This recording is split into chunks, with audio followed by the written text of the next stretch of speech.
و انسان ته د دوو ګناهونو سزا الله پاک په دنیا کې لا ورکړي. آخرت خو مه شورو، قبر خو مه شورو، په دنیا کې به ژوند کې الله پاک سزا ورکړي. چیش دي؟ پر اول نمبر باندې ظلم دی، جبر دی. دویم نمبر باندې کتابو کې لیکلي دي، پر دویم نمبر باندې د مور او د پلار نافرمانی. الله پاک په دنیا کې لا سزا ورکړي. یو سړی د مور او د پلار نافرمانی کوي، بې ادبي کوي، بې قدري کوي، بې احترامي کوي، شکنځل ورته کوي، راد و بد خدمت یې نه کوي، چپلي د اوداسه نه ور برابري، ګډوه په لاس کې نه ورکوي، شکنځل کوي، کډه ورسه کوي، ستا پخوا نه یې مهاده هاده. الله پاک وایي ودرېږه، صبر دی. په دا خو هم سر خلاص.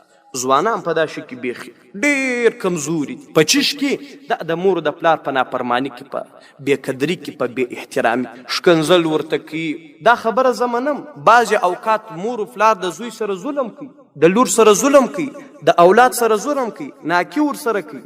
خو لیکن بچی به ځان دا نه جوړوي چې یاره زما پلار زما سره ظلم کوي، نو ولې نو راولاړ. زموږ ځوانان و داسې درجې ته رسېدلي دي، د الله په ذات مې قسم که زما په ژبه کې دومره قوت و طاقت شته چې زه ودرته بیان. یو سړي ماته ویله ول زما یو بچی دی په ټولو بچانو کې را باندې ګران. ما ول ولې په کومه وجه باندې څه یې کړي دي چې دوی در باندې ګران دي؟ دا یو دا ګرد اولاد چې دی هغه یې وي خواته دی بلې خواته. ول په یوه وجه باندې ول چې کله سار راکښېنم دی راسي پلاره څنګه سو شپه په خیر سو. ما الحمدلله. ول خالي په دغه وجه باندې ګوري استقامت یې پر کړی، ګوري نه دا اوداسه ګډویا ور برابره کړې ده، نه یې چپلي ور برابرې کړي، نه یې پیسې ور کړي دي، نه یې بل.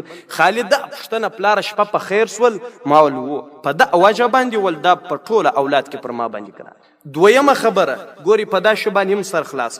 دا خو د پلار پر اولاد باندې حق دی. دغه رقم دا بعضې پلاران ګوري ټول نه، بعضې د زامنو سره ډېر غټ ظلم، دومره غټ ظلم چې سړی بیانوی درته نشي.